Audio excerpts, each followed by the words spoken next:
Acción, tu revista mensual de cine y series, con los mejores estrenos de cine, fichas y reportajes coleccionables, series de televisión y 4 pósters todos los meses. Búscala en tu kiosco.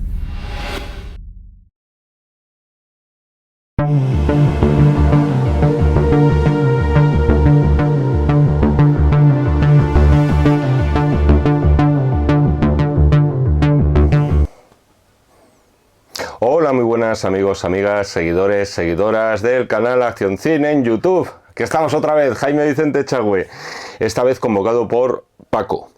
Paco nos has pedido una película del año 1993, una película dirigida y escrita, aunque en este caso habría que decir adaptada, por Kenneth Branagh, una película protagonizada por el propio Kenneth, por Emma Thompson, por Robert Sean Leonard, Denzel Washington, Keanu Reeves, entre otros. Una película titulada Mucho ruido y pocas nueces. Paco, muchísimas gracias por tu petición, por confiar primero en Acción Cine y por confiar en un servidor, por confiar en mí para hacer esta crítica a la carta. Siempre me hace ilusión el ver que hay nombres que en mi caso no son habituales que se suman a hacerme una petición, señal de que de vez en cuando, pues oye, va sumando adeptos no solamente el canal, sino también un servidor, lo cual en esa cuota de orgullito que tengo, pues me resulta también muy gratificante. Esto por la parte del agradecimiento y por otra parte también pedirte perdón, Paco, pedirte perdón a ti y a todos los que pedís críticas a la carta y estas de forma irremediable parece que se demoran. Son muchas, a veces llegan varias de golpe, es complicado sacar todo el trabajo adelante cuando el servidor solamente tiene una disponibilidad mediana para hacerlo y suelo hacer por lo menos una crítica a la semana. Si alguna vez puedo avanzar un poquito más y hacer dos, pues oye, van 2 pedazos de vídeos que espero siempre que os gusten. Todo llega al final, Paco, en tiempo y forma, así que espero de corazón que te merezca la pena a ti y espero de corazón que a todos los que estáis esperando vídeos, pues también os merezca la pena en el momento en que lleguen. Yo, por mi parte, voy a intentar hacer el mejor vídeo que soy capaz de hacer, dentro de mis flaquezas y dentro de mis fortalezas, que alguna tendré también. Hoy toca hablar de 2 nombres clave en este vídeo. 2 nombres clave. Kenneth Branagh, por un lado, William Shakespeare, por otro. Y a pesar de que esta es una adaptación casi literal de una obra, titulada igual en castellano, por cierto, traducción del Much Ado About Nothing, del autor inglés, que se cree escrita, como tantas otras cosas de Shakespeare, se cree escrita, se cree que hizo esto, se cree que hizo aquello, entre 1598 y 1599, es decir, justo a finales ya del siglo XVI y a punto de entrar en el XVII. Yo creo que lo suyo es centrar el tiro aquí y hablar primeramente de Kenneth Branagh. Y yo creo que a medida que vayamos repasando la peli y vayamos viendo algunos momentos y algunos de los temas que trata, nos va a dar también pie a hablar de algunas de las características de las obras de Shakespeare. ¿Por qué centrarlo en Kenneth Branagh? Hombre, al final este es el canal de Acción Cine, como su propio nombre indica. Al final estamos hablando de cine. Y además estamos ante uno de los cineastas que supuso un puente perfecto entre teatro y cine. Es uno de los cineastas que más hizo por llevar al gran público, e incluso podríamos aquí hablar de ese término tan peyorativo entre el cinéfilo más purista y pureta, que es el de las multisalas, los temas y las geniales líneas escritas por el autor inglés. O sea, pero va a haber hueco para hablar también de Shakespeare. Es inevitable, porque viendo mucho ruido y pocas nueces, y a pesar de que no es una tragedia, que son el tipo de historias que a lo mejor todos más recordamos por motivos obvios, por motivos de peso y de gravedad, a pesar, por otro lado, de que la producción de comedias de William Shakespeare fue también vastísima, pero sin embargo, incluso viendo esta comedia, que se puede catalogar quizá más ligera en comparación con otras obras, te das cuenta de que esa famosa frase de que todo está en Shakespeare, y yo creo que cuando decimos todo nos estamos refiriendo a la ficción y también a otros temas más profundos, pero aquí de lo que se trata es hablar de ficción. Todo está en Shakespeare.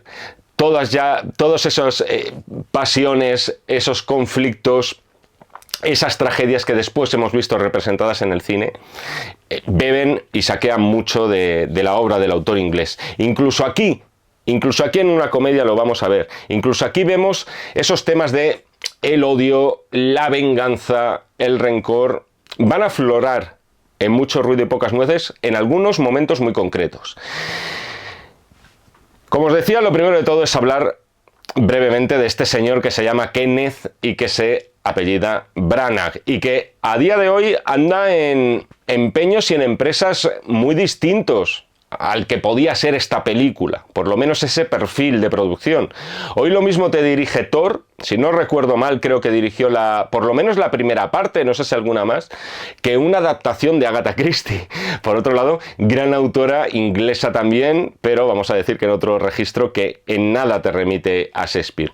O lo mismo se destapa con una película pequeña, intimista, en blanco y negro y autobiográfica como puede ser Belfast, la cual ha supuesto, y entendedme con esto, el regreso de Kenneth Branagh al cine de prestigio, entre comillas, y de hecho estuvo nominada a varias estatuillas de los Oscars. Su salto a la fama se debió adaptando a Shakespeare, pero no fue en realidad con mucho ruido y pocas nueces. El salto a la fama se dio con Enrique V, un personaje que ya había interpretado el propio Branagh en las tablas, en el teatro para la Royal Shakespeare Academy, y que sorprendió muchísimo con una adaptación que por un lado era muy fiel al texto y al espíritu original de la obra de Shakespeare, pero por otro lado con alma cinematográfica. Es decir, me voy a explicar. No era una traslación a nuestros días de Enrique V, es decir, no había actualización, no era como la adaptación, por cierto, en la que no estaba implicado Branagh, pero que se hizo de Ricardo III con Ian McKellen, adaptándolo en aquel caso como a un contexto parecido a la Segunda Guerra Mundial. No había tampoco actualización en su Enrique V de los ambientes ni de los personajes y, por supuesto, no lo había en los diálogos. Los diálogos se mostraban obsesivamente fieles a lo escrito por el bueno de William. Y pese a todo esto, pese a esa ortodoxia, a la hora, esa ramadura de querer mantener el Shakespeare original, pese a todo eso, se quedaba muy lejos aquel Enrique V de ser lo que podríamos llamar teatro filmado, de ser un producto acartonado o televisivo, como podrían ser las producciones de la BBC, que por otro lado eran estupendas, pero al final no dejaban de ser, y hechas con mucho oficio, y los actores inmejorables, pero eran producciones televisivas.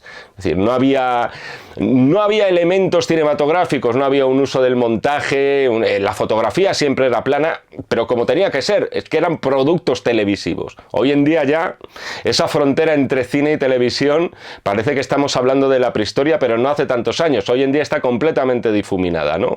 Cuando no, directamente eliminada. Tú veías Enrique V de Kenneth Branagh y ¿qué veías ahí? Ahí veías que había un friki de Shakespeare. O sea, eso para empezar. Bueno, un tío que está trabajando, que está actuando para la Royal Shakespeare Academy, pues, ¿qué os voy a contar, no? Eso es como el shakespearianismo absoluto. Tenías también, por otro lado, aparte de eso, lo que tenías era un director con ganas de demostrar cosas, de no dejar la cámara estática, de mover la cámara, de llegar visualmente a sitios a los cuales el teatro, por motivos obvios, no puede llegar jamás.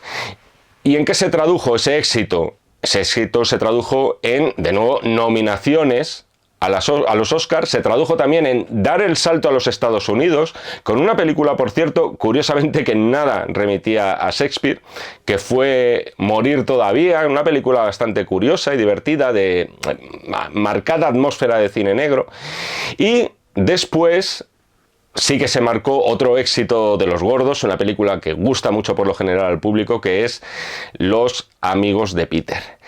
Ya después del éxito, otra vez con Los amigos de Peter, puso en pie, con pasta americana, eso sí lo tenemos que decir, y con estrellas americanas, ya os habéis dado cuenta del reparto que he dicho, más alguna más que se me ha olvidado, esta adaptación de Mucho ruido y pocas nueces que nos ha pedido el bueno de Paco. Y de nuevo, gol por la escuadra de Kenneth Branagh, 11 millones de presupuesto, 43 millonazos recaudados en taquilla, el aplauso del público y, por otro lado, también excelentes críticas, incluso a día de hoy. Se la pone como un gran ejemplo de cómo adaptar un texto clásico, siendo fiel al texto clásico y, a su vez, siendo un director que piensa en imágenes, que es cinematográfico de verdad. Yo creo que, aparte del talento de Branagh, aparte de la pasión, que esta es una palabra muy importante a la hora de hablar de estas adaptaciones, es decir, ves que son películas que te das cuenta de que late un corazón detrás, que no son protocolarias, que están hechas por parte de un tío que verdaderamente sentía, amaba y comprendía a Shakespeare en todas sus adaptaciones. Pero aparte de todo esto, yo creo que hay otro factor que explica el éxito que se cimentó Branagh en los años 90 especialmente. Y ese es lo extraordinariamente astuto que fue. Para poneros en contexto, vamos a decir que a mediados de los años 90, hay dos géneros cinematográficos que proliferan por aquel entonces como churros. Por un lado tenemos el psicothriller, películas, iba a decir tipo Seven, que es posterior, pero en realidad es a raíz del éxito de El silencio de los corderos, a raíz también del taquillazo de Instinto Básico, empiezan a salir copias de eso por todos los lados. Psicothriller por un lado, y en el otro extremo, en esos mismos años, tenemos el extremo, precisamente, el opuesto, el lado opuesto contrario, que es el subgénero de la comedia romántica. Las películas que se encuadraran por aquel entonces en alguna de estas dos categorías tenían todas las papeletas del mundo para convertirse en un super éxito de temporada. Y es en ese instante cuando Branagh retoma una obra de Shakespeare que yo creo, viéndola hoy, encajaba también como un guante en los estándares de la comedia romántica que se hacía aquel entonces y sobre todo que triunfaba en aquellos años. Es decir, el esquema superclásico. Chico y chica se conocen, se enamoran, surgen dificultades, hay alguien por ahí tocando las narices más de la cuenta, hay enredo, hay también su parte de farsa netamente cómica y finalmente eso podía acabar en boda o no. Ya lo veremos aquí. O sea, el esqueleto de la historia de Mucho ruido y pocas nueces, su estructura encajaba perfectamente en el esquema de aquellas comedias románticas de los años 90. Con la diferencia de que aquí los personajes lo que hacían era recitar a Shakespeare, además sin filtros. Es interesante esto también. Bueno, primero el tema de que qué listo fue Kenneth Branagh viendo la oportunidad de adaptar al cine y con capital americano además esta obra teatral cómica, romántica de Shakespeare que podía, por un lado, colmarle a él y por otro lado él pensó y además acertó viendo los resultados que podía también metérselo bien por el ojo al público y así fue porque la película al público le encantó. Es interesante esto porque también el tema de lo de las comedias, y yo os lo adelantaba antes, las comedias de Shakespeare, habitualmente citamos mucho a Shakespeare como precursor de las dramaturgias modernas que tenemos hoy en día en tragedias o directamente en thrillers criminales. O sea, no hace falta ya que os recuerde por enésima vez que Los Padrinos, concretamente la escritura del guión por parte de Francis Ford Coppola, un personaje también muy ilustrado en ese sentido y que no era ajeno a la influencia de Shakespeare, y también, por supuesto, del padre de la criatura, que era Mario Puzo, pusieron muchísimo de Shakespeare a la hora de modelar lo que eran los engranajes de la familia Corleone, especialmente de obras como El Rey Lear o, por supuesto, el Ricardo III, el Ricardo Certero que os he comentado antes, ¿no? Y sin embargo, lo que nos enseña, por otro lado, Branagh, y eso es algo que nos llevamos aprendiditos después de ver esta película, es que un género tan alejado de las tragedias como podía ser el de la comedia romántica, habitualmente, por cierto, muy menospreciado por parte de la crítica y el público como un género menor. Y esto también es otra cosa a destacar, que muchas veces no se valora el hecho de hacer reír a los demás. Piensa, sí, esta comedia me ha gustado, pero es una tontería, es una tontada. O sea, te has pasado toda la película desorinándote vivo y sin embargo luego le quitas importancia como diciendo, va, sin más, sin más. No lo sé muy bien por qué es esto. O sea, por qué se valora mucho más el hecho de hacerte pasar miedo, el hecho de hacerte llorar, que el hecho de hacerte reír. Quizá porque la comedia al final se trata de un género especialmente ligero, quizás porque se trata de un género que no tiene la hondura y el poso y la gravedad de una tragedia, pero en todo caso, lo que aprendemos aquí, gracias a Kenneth Branagh, es que incluso la comedia romántica podía beber también de Shakespeare. Como ya os decía antes, y entronco aquí de forma circular, todo está en Shakespeare al final, incluso las comedias románticas que tanto os gustan a algunos y algunas. Todo esto, por otro lado, hay que decir que orquestado por Kenneth Branagh con ese brío y ese entusiasmo habitual que ponía por lo menos en estos años a sus producciones, con un muy buen ritmo, también hay que decir, dentro de una cinta que dura prácticamente 2 horas, y con un reparto, por otro lado, en el cual él y la que era su pareja, Emma Thompson, digamos que tienen sus momentos de lucimiento, todos los tienen, y ellos no van a ser menos, pero no acaparan la función. O sea, conscientes por otro lado de que contaban con un reparto privilegiadísimo. Es decir, la diferencia de las caras populares que podías ver en las primeras películas o en la primera película de Kenneth Branagh a lo que ves aquí es un salto exponencial. Aquí contaban con estrellas que, aparte de ser grandísimas estrellas, eran muy buenos actores, pero es verdad que aseguraban también la presencia en el cine de un público que acababa abarcando mucho más que lo que era el espectador shakespeariano. Por esto, por lo que os he dicho antes, por lo que os voy a decir ahora, por un montón de cosas, yo es al final una película a la cual le voy a otorgar una calificación de 4 estrellas sobre 5. Breve sinopsis, para no perderse aquí, no tanto por la trama, que es una trama relativamente sencilla, sino por la presencia de numerosísimos personajes como corresponde a una buena obra de teatro y especialmente a una obra de teatro de Shakespeare. En realidad, como os decía, el protagonismo no cae tanto en Kenneth Branagh y Emma Thompson, aunque sean ellos, vamos a decir, los que primero vemos en el cartel de la película, más bien caen en, muy jovencito por aquel entonces, casi recién salido del Club de los Poetas Muertos, Robert Sean Leonard, y que no le he mencionado al principio, que es Kate Beckinsale, que casi debutaba aquí con apenas 20 añitos que debía tener. Por lo menos la historia de mayor gravedad y mayor hondura es la de Leonard y Beckinsale. Pero bueno, breve sinopsis para comenzar. Sicilia, finales del siglo XVI.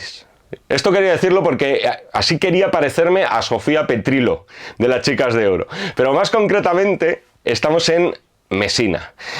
Ojo que el escenario nos toca un poquito a nosotros y me estoy refiriendo a los españoles porque estamos en una época en la cual Sicilia pertenecía a la corona de Aragón y de hecho tenemos a un noble de la corona de Aragón, a un noble aragonés, a don Pedro, príncipe de Aragón, que está al mando de un grupo de soldados y de nobles italianos. Lo cierto es que el contexto histórico, en este caso, y por una vez, es decir, lo que es la parte política o histórica es lo de menos en la obra. Y en la película también, consecuentemente. Durante su estancia allí, toda esta gente se hospeda en casa de ese gobernador siciliano. Y ahí habrá dos rollitos que evolucionarán de manera diferente. El importante, como os he dicho, es el de Robert Sean Leonard y Kate Beckinsale. Es decir, el de el conde Claudio y el de héroe es la traducción literal de Hero, el nombre que recibe el personaje de Kate Beckinsale y que es la hija de ese gobernador. Pero luego tenemos esa trama más secundaria, que es el idilio entre Kenneth y Emma, es decir, entre el soldado Benedict y Beatriz, que es sobrina del gobernador. Lo cierto es que todo iría guay entre ellos si no fuera porque, y en esto nos encontramos a uno de los grandes arquetipos perfilados por Shakespeare en todas sus obras, es por culpa de un villano. Es decir, ese villano que es el mal casi sin coartadas, sin haber pasado antes por peajes, simplemente alguien que desea el mal más puramente posible a todos los demás. Estoy hablando de Don Juan, el hermanastro bastardo de Don Pedro, empeñado en que nadie sea feliz y que en este caso está interpretado por Keanu Reeves. A la hora de hablar de esta peli, yo creo que lo he visto esta vez claro, digo, ostras, es que tal cual está contada la película, tal cual se reparten los roles, yo creo que lo suyo me parece repasarla a través de los ojos o a través de los personajes. Y de paso, hablar también de los actores que los interpretan. Y aprovechando ya la ocasión, también los highlights, los momentos álgidos y por tanto los momentos que a mí me parecen más interesantes, más divertidos o que más me gustan, de mucho ruido y pocas nueces. Aquí en España, yo me acuerdo perfectamente, llamó mucho la atención, así que podéis echaros una idea de que esto no son polémicas de ahora, tampoco es que fuera, no era ninguna polémica por aquel entonces, siempre se dijo, joder, qué curioso. No hubo ninguna campaña al respecto, no había redes sociales. Llamó mucho la atención que Denzel Washington fuera el elegido para interpretar a un noble español que por otro lado nunca existió, totalmente ficticio, salido de la cabeza de William. Cuestiones raciales aparte, y en las cuales sería una pérdida de tiempo absoluta hablar de estas cosas, lo que demuestra aquí Denzel Washington es la enorme versatilidad que tenía y que tiene este señor. O sea, más allá de que en el imaginario nuestro actoral le tenemos presente siempre por una serie de personajes que por lo general dan buen rollo, con excepción, me vais a decir, Training Day, efectivamente, con excepción del de Training Day, que por cierto lo clavaba también. Sus personajes, por lo general, Denzel lo que desprende es buen rollo. Lo que incorpora la interpretación, y en este caso no va a ser la excepción. Pese a no ser el protagonista, tiene un papel clave, casi como demiurgo del destino de los personajes. Un demiurgo, insisto, bueno, un demiurgo enrollado, que piensa poco en su felicidad y que piensa más bien mucho en la de los demás. De hecho, es él el que teje los hilos para que todos esos potenciales noviazgos de las dos parejas lleguen a buen puerto. Aquí tenemos otro momento clave en lo que respecta a la obra de Shakespeare en general, ya no solamente aquí. Incluso esta obra nos da pie para ver algunas de las cositas que repetía él casi como una firma en cada obra que escribía. En este caso, el baile de máscaras. O sea, solo tenéis que ver Hamlet, también cualquiera de sus versiones, para daros cuenta de que una de las constantes en la obra de Shakespeare es el fingir ser quien no se es. El hecho de suplantar identidades. Los equívocos y en ocasiones consecuencias fatales, no va a ser aquí el caso, de confundir la máscara con la persona que va detrás de esa máscara. Más cosas. Tenemos aquí a Keanu Reeves como este pérfido, malvado y miserable Don Juan. Don Juan que, por cierto, no guarda ninguna relación con el de Tirso de Molina. Este Don Juan es un amargado y, de hecho, de algún modo recuerda, como os decía antes, a esos villanos sin filtro ni aristas. Quiero decir... Sí, ni aristas, es decir, no tenía otro tipo de recovecos, no tenían lados buenos, por así decirlo, que perfilaba siempre Shakespeare en sus obras. Yago de Otelo, sin ir más lejos. De algún modo, podría ser una especie de variante de aquel Yago de Otelo. O sea, la maldad por la maldad, sin más mensajes. Como bastardo que es, y ahora voy a explicar esto porque suena mal, pero como bastardo literalmente hablando que es, no de personalidad, vive a la sombra de su hermano Pedro. Y mientras don Pedro Denzel es la generosidad pura, Juan es la maldad pura, es la envidia máxima, es el que va a maniobrar, va a engañar, va a manejar a la pareja joven protagonista para que su noviazgo se destruya. Y él tampoco va a ganar nada por eso, pero ahí está él para fastidiarlo. Lo que os decía de lo del bastardo es interesante. Me siento como aquel episodio de Los Simpson en el que Bart podía utilizar la palabra bastardo y la decía constantemente, solamente que el bastard en inglés al parecer es bastante más malsonante que el bastardo en español. Pero lo del bastardo ya sabéis que es como antiguamente se referían a aquellos hijos nacidos fuera del matrimonio. Y Shakespeare se sirvió de la figura del bastardo para crear una estupenda galería de villanos.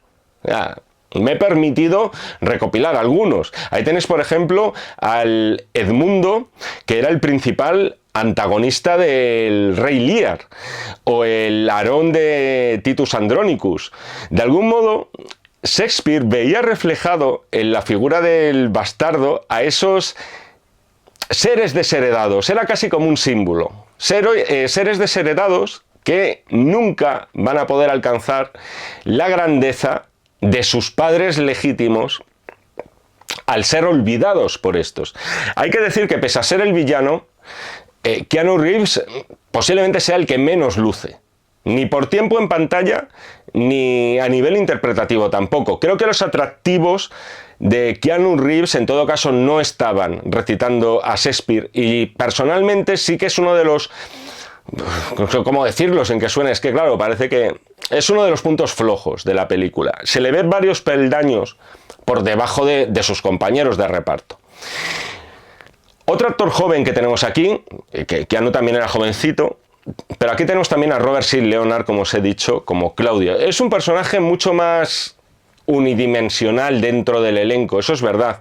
O sea, el chico tímido, enamoradizo, inseguro, pero también romántico y soñador y algo bohemio, ¿no? Ya citando aquí a, a Julio Iglesias, que no se atreve, en todo caso, esto Julio sí que lo haría, pero Claudio no se atreve a declararse, en su caso, a la chica. Y cuando don Pedro Denzel lo hace en su nombre, y además demostrando una enorme lealtad, pese a las sospechas que le asaltan, finalmente el personaje de Robert Sean Leonard cae rendido ante ella. Y cuando Juan monta una farsa, Juan, me estoy refiriendo a Keanu Reeves, para hacerle creer que Hero, la voy a llamar así, se lo monta con un soldado, cuando en realidad es su doncella la que lo está haciendo, no Hero, este personaje estalla de ira. Como veis, es un personaje muy que funciona por lo que le hacen pensar los demás. Es decir, no es un personaje, por lo menos en este primeros 2/3 de película, que tenga demasiada iniciativa, y es manejado tanto para lo bueno, como hace el personaje de Denzel Washington, que quiere su bien, como para lo malo, que es lo que intenta el personaje de Don Juan, que encarna Keanu Reeves. Hay un momento en el que el aire de ligereza, mejor dicho, que tiene la película, se rompe totalmente. Es decir, hay un momento en el que dices, ostras, esto aquí era, vale, muy simpático todo, pero a ver si se va a poner seria la cosa. O sea, Branagh nos ha mostrado hasta cierto punto una atmósfera, vamos a decir, casi libertina, en esa Mesina siciliana que está totalmente idealizada. Es decir, todo es color, todo es música, todo es libertad, los hombres y las mujeres, cada uno por un lado, eso sí, bañándose, desnudos, sin ningún tipo de prejuicios. O sea, entre esos escenarios, además, que aquí vemos que son naturales, con la música de Patrick Doyle, que este también es un punto muy a favor, habitual de Branagh desde Enrique V, y clave también, además, yo creo, para entrar en su cine, todo muy emotivo. Sin embargo, cuando se consuma ese engaño a Claudio y le hacen pensar que Hero le está siendo infiel, y llega el momento de desposarla. Todo el encanto, toda esa magia que nos había creado la película se rompe. Parece que vamos a saltar a Romeo y Julieta, en el peor de los casos. Parece que va a estallar la tragedia. Me refiero a ese momento muy violento en el cual él la rechaza, o sea, la arroja al suelo, la desprecia y le suelta algo así como: me parecías Diana y ahora eres peor que Venus. Qué grandes frases tiene el bueno de William. Es sin duda el momento más dramático de la película, y tiene mérito que funcione. Tiene mérito que funcione teniendo en cuenta que el tono hasta entonces, como ya os he dicho, era bucólico pastoral, era candoroso, era tierno incluso. Otra vez aquí, por cierto, tenemos el equívoco de la suplantación de identidad. En este caso, y al contrario que ocurría en el baile de máscaras al principio, sí con consecuencias. No llegan a ser trágicas porque no se acaba consumando la tragedia, pero casi fatales. De hecho, Hero sobrevive en la película de milagro. Eso sí, al final Shakespeare y Branagh, que es el que lo adapta, rizan el rizo del engaño, haciéndole creer a su vez a Claudio que Hero se ha suicidado por pura vergüenza, porque la creen una, bueno, adúltera no, porque no estaba casada, pero sí una mujer licenciosa que se acuesta con cualquiera. Le hacen creer que se ha suicidado y de ese modo consiguen ablandar su corazón. Como veis, el personaje de Claudio, de Robert St. Leonard, es lo más manipulable del mundo. Solamente que se puede manipular para que hagas el bien o para que hagas el mal. En este caso, el bien va a vencer contra el mal, lo cual siempre es de celebrar. Quería aprovechar este momento para repetir aquí lo que os dije al principio, lo de chico y chica se enamoran, con suspense, con alguna amenaza de por medio, entre risas, entre equívocos inocentes. Después llega la boda, llega el momento de si alguien tiene algún impedimento, etcétera, etcétera, y la boda se chafa. En este mismo año, año arriba o año abajo, creo que año arriba, es decir, creo que fue de un año posterior, o incluso es que puede ser del mismo, se estrenó Cuatro bodas y un funeral, una película también inglesa, también una comedia romántica, y fue un exitazo también a nivel mundial, muy superior en todo caso al que consiguió aquí Kenneth Branagh. Como veis, Branagh supo ver cuál era el Shakespeare adecuado para cada época. El Shakespeare que podía funcionar en un momento en el cual las comedias románticas eran un éxito casi asegurado, a poco que estuvieran bien realizadas, a poco que estuvieran bien interpretadas y tuvieran algunos golpes de ingenio. Y en este caso esas tres condiciones, en mucho ruedo y pocas nueces, se cumplen con creces. Vamos ahora con los personajes de un lado, los que más nos tiran solamente por su carisma y personalidad, que no es poco, los personajes de Benedict y Beatriz, encarnados respectivamente por Kenneth Branagh y Emma Thompson. Lo primero que trasciende de la pantalla es la complicidad que hay entre ambos actores, sobre todo en las reacciones de Emma cuando Kenneth le está hablando. O sea, la forma de mirarle, por ejemplo. Esto me ha llamado mucho la atención y sobre todo me ha parecido muy bonito eso. Es decir, dos actores, entonces, suponemos, enamorados en la vida real, encarnando a una pareja que se está enamorando. Eso es algo casi accidental, es algo no buscado, pero es así. Es decir, es un tipo de química que, por muy bien que lo hagan Robert St. Leonard y Kate Beckinsale, no van a poder lograr jamás. Mi consejo en esta vida, o sea, ved algunas secuencias de esta película y quedaos en la vida con quien os mire como Emma mira a Kenneth. O como Kenneth mira a Emma también, en este caso. Pero es que en esta ocasión ha habido algunas secuencias ya por la mitad de la película en las que ves las miradas de Emma Thompson y, aparte de ser una actriz espectacular, ya si encima llevaba de serie el enamoramiento de Kenneth Branagh, entonces el resultado es fantástico por parte de los dos.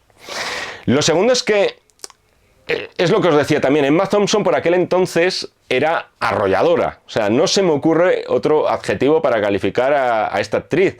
Sigue siendo un pedazo de actriz, pero imaginaos en aquellos años cuando le llovían los papeles un día sí y otro también, y era una de las actrices más codiciadas. O sea, se podía comer esta mujer a quien se le pusiera por delante, incluso si ese alguien era alguien también tan entronizado, tan venido arriba, tan sólido y sobre todo tan expresivo como es Kenneth Branagh. Se le podrá acusar de muchas cosas, pero no de ser un actor frío como una piedra, precisamente. Más bien se le puede acusar en ocasiones de lo contrario, o por lo menos por aquel entonces. Y es verdad que pese a no suponer su relación, la de estos dos personajes, de Benedict y Beatriz, el meollo o la parte más dramática de la obra, por momentos su historia amenaza con devorar a la de Claudio y Hero. Él es Benedict, os he dicho, un soltero empedernido y un descreído en lo que se refiere a las relaciones amorosas, pasa de ellas. Y ella, Beatriz, que es exactamente como él, pero en versión femenina. O sea, son dos personajes que, aparte de estar encarnados por grandísimos y muy magnéticos actores, enganchan al final, y es irremediable, más con el público que los de Claudia y Hero. Por mucho que aparezcan quizá menos minutos que los dos personajes principales, por mucho que sus momentos no sean especialmente dramáticos o poderosos, pero es que al final es inevitable. Si tienes a dos pedazos de estrellas y de actores haciendo dos papeles secundarios, es muy posible que los secundarios acaben comiéndose parte del terreno de los actores principales. Además, esta es una pareja que ya incluso en un plano personal mola más verla, porque son menos almibarados, son mucho menos perfectos, son mucho más humanos y además también, y esa es otra, cuentan con líneas de diálogo realmente ingeniosas y cargadas de ironía de esta obra de Shakespeare y por tanto también en la película. Al final tenemos una película, por otro lado, que versa sobre las relaciones entre hombres y mujeres. Sin más, acordaos ese tema musical entonado al principio de la película por parte de un trovador y que se repite a lo largo de Mucho ruido y pocas nueces. El hombre siempre fue un farsante desde que el mundo es mundo, con un pie en la tierra y otro en la playa, como jugando a dos aguas. De algún modo, en las historias de ambas parejas tenemos reflejada como una guerra de sexos o de géneros, cada uno de ellos, por otro lado, potenciado por sus armas, por sus fortalezas y también debilitado por lo que son sus debilidades. Todo ello teniendo en cuenta el contexto de la época, eso por supuesto, y que no se puede equiparar a la actualidad, pero sí se nota mucho el empeño de Shakespeare, y eso lo refleja muy bien Branagh, de profundizar siempre en las relaciones de atracción entre hombres y mujeres, qué es lo que buscan cada uno de ellos realmente, más allá de las palabras que pronuncian, porque aquí las palabras, en la obra de Shakespeare también puede ocurrir, también pueden ser una máscara. Para mí, por otro lado, Kenneth Branagh, ya os lo digo, tiene la secuencia más divertida de la película. Hay cosas que, por más que pasen los años, o en este caso los siglos, o sea, nunca van a envejecer, ni siquiera en un género tampoco permeable al paso del tiempo, como es la comedia. Y me estoy refiriendo a la farsa. O sea, la farsa es algo que casi siempre va a seguir funcionando, sobre todo si está tan bien ejecutada como aquí. Me refiero a ese instante en el que don Pedro se confabula con el tío de Beatriz para mantener una conversación y que Branagh lo oiga. En este caso, ya sabéis, es para hacer que los dos se acaben gustando y que acaben arrejuntados. Concretamente, empiezan como a fabular, diciendo que Beatriz se lo están inventando, claro, solamente para tentarle al otro, diciéndole que Beatriz desea a Benedict, pero que tiene miedo a ser rechazada, bla, bla, bla. Me encanta cómo están todos en este instante incluido por cierto Denzel Washington, hablando a gritos todos ellos y de forma muy descarada para que de verdad Kenneth Branagh lo pueda oír. Y Branagh, a su vez, por cierto, también disimulando fatal, o sea, haciendo como ruidos de pájaros súper cutres y, vamos, prácticamente dando la nota. Y todos sabiendo a su vez lo que está ocurriendo. Es decir, uno cree que está engañando al otro, el otro cree que está engañando a los otros dos. Todos son conscientes de que están engañándolos unos a los otros y que además lo están haciendo todos fatal. Luego tenemos a la propia Hero, personaje de Beckinsale, y otra dama del lugar que repiten esta misma comedia, pero para ejercer el mismo efecto en el personaje de Beatriz, en el de Emma Thompson, para que ella también lo oiga. Y cuentan, si no recuerdo mal, una historia también parecida de que no, es que Benedict está loco por Beatriz, pero claro, tiene miedo a ser rechazado, tal. Por cierto, la que está con Hero en ese instante es la actriz Phillida Lowe, y si os recuerda mucho de cara a Emma Thompson, así tiene que ser porque es su propia madre. Al final en esto, por otro lado, también te hace pensar muchas veces las novelas de las obras teatrales de Shakespeare. Te hace ver que lo humano o cómo funciona el mecanismo humano. Es decir, que a veces te falta solamente un empujoncito para dar ese paso. Necesitas un empujón externo, necesitas un poco de dopaje emocional. Y en este caso lo que les basta a Beatriz y a Benedict al final es saberse deseados el uno por el otro, el sentirse deseado, aunque sea mentira. Pero en ambos casos, ese sentimiento, ese sentirse deseado, va a suponer que se venga abajo todo ese castillo de naipes, en plan de paso de todo, yo estoy muy por encima de los hombres, yo estoy muy por encima de las mujeres, los dos estamos súper encima, muy por encima de las relaciones amorosas, eso no es para nosotros, eso quien lo quiera sufrir que lo sufra. Nada, es saberse querido el uno por el otro, todo se va abajo. El castillo de naipes de la ironía acaba, bueno, derruido totalmente y, por supuesto, ambos acaban abrazando el amor. No me quiero olvidar, por cierto, del personaje de Michael Keaton. Es un actor, supongo que a muchos de vosotros os pasó igual, que conocisteis bien en el primer Batman de Tim Burton o bien en otra película de Tim Burton que era Beetlejuice.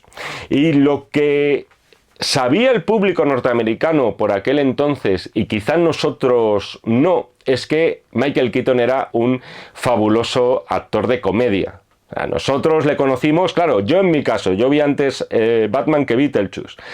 Para mí, yo no tenía la imagen de crío de Michael Keaton como un actor cómico. Para mí era el hombre murciélago, bueno, totalmente atormentado, huérfano, y en realidad lo que atesoraba Michael Keaton, aunque no se viera en aquella película, era una vis cómica muy importante y muy popular en Estados Unidos.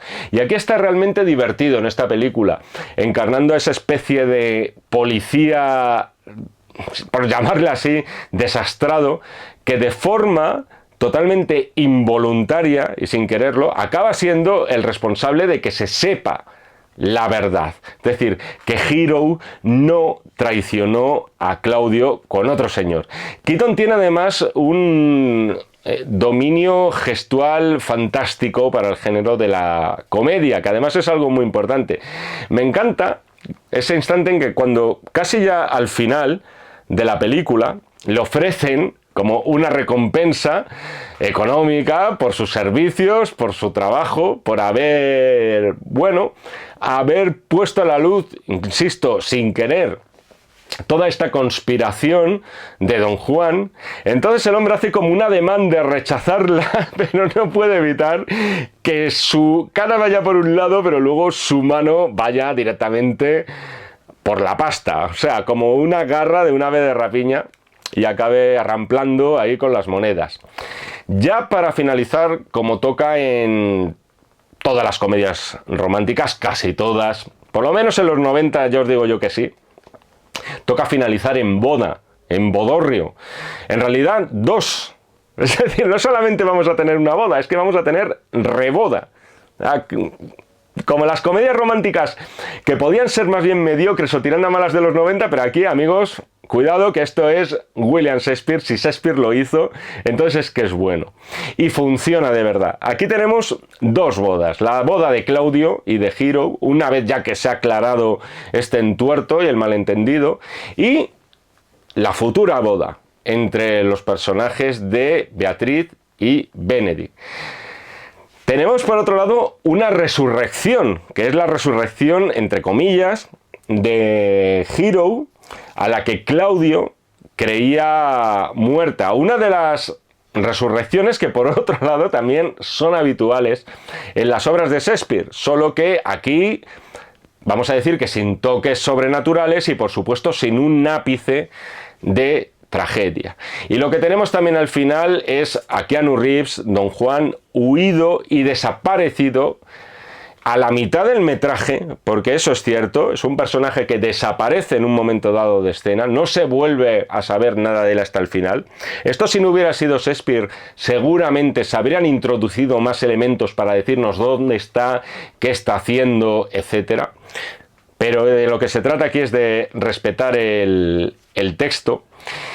Pero finalmente el personaje sabemos que es apresado. Tanto en la película como en la obra, lo que se dice al final es que tu castigo lo vas a recibir, pero no va a ser hoy. Hoy es un día de alegría y de amor en Messina.